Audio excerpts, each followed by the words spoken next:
So, today I'll be doing a review of the Five Nights at Freddy's Silver Eyes trilogy. It will be all three books of it.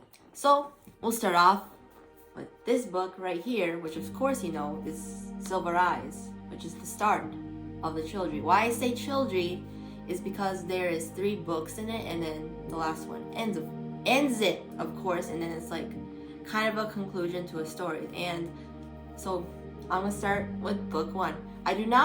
I only have the graphic novel version because I wasn't really interested. There is the Twisted Eyes version of the graphic novel coming soon, or it has been released. I have no idea. So anyways, as you can see, here's a little sneak peek of it.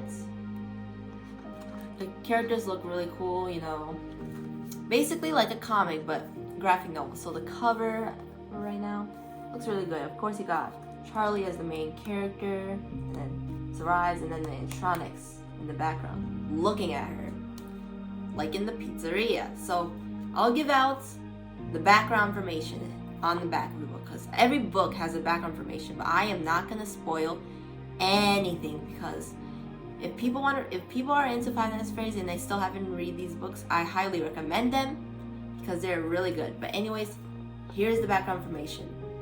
It says, 10 years after the horrific murders at Freddy Fazbear's Pizza that ripped their own town apart, Charlie, whose father owned the restaurant, and her childhood friends reunite on the anniversary of the tragedy and find themselves at the old pizza place, which had been locked up and abandoned for years. After they discover a way inside, they realize that things are not as they used to be. The 4 adult-sized animatronic mascots that once entertained Patreons have changed. They now have a dark secret and a murderous agenda, complete with new information that tense, terrifying illustrations. Basically it.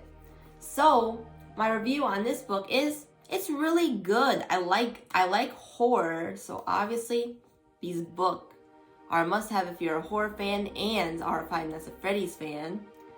And basically, Charlie and her friends go to this pizzeria. This is just background information. They go there, and there's stuff that happened there that they basically find. There is gonna be twists, obviously. There's always twists in these books, and these books are always highly descriptive. Like, they're descriptive. Like, they explain everything, and that's what I like about these books. They explain everything, even though they can be gory, like the Fazbear Frights ones. Those can be gory, and I'll be reviewing those too.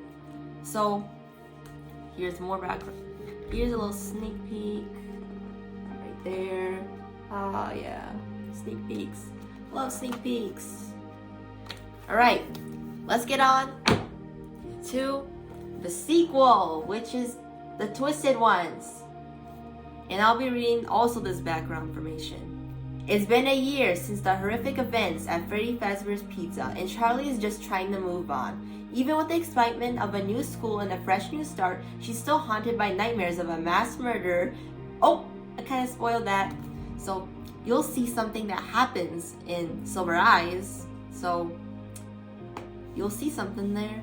It's a little spoiler, but anyways, let's continue.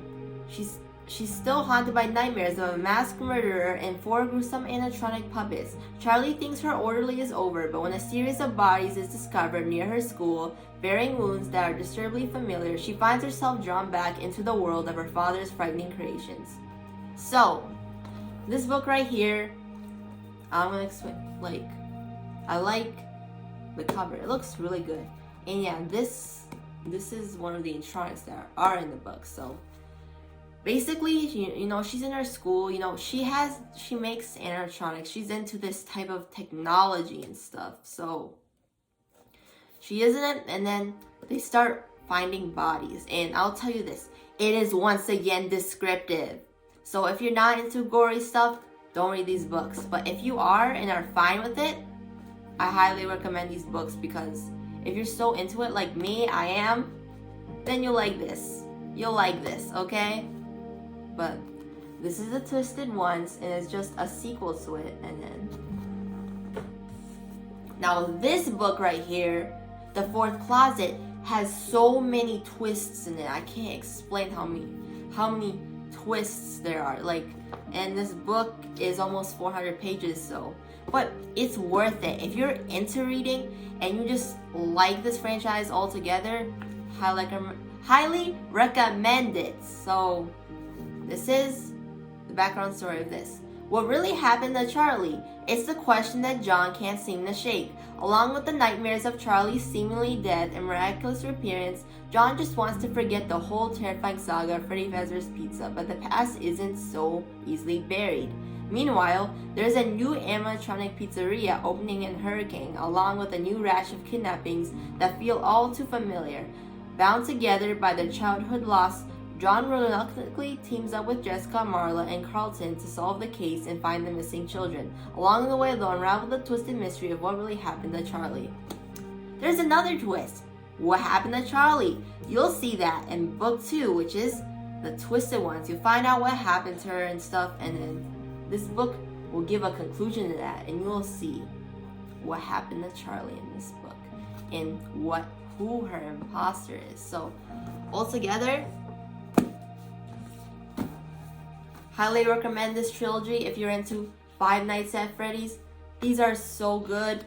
I've been rereading these for a while, but I don't want to get into it because I don't want to spoil anything. I just read the background, but all I can say, really good. High twist. It has descriptive details, you know.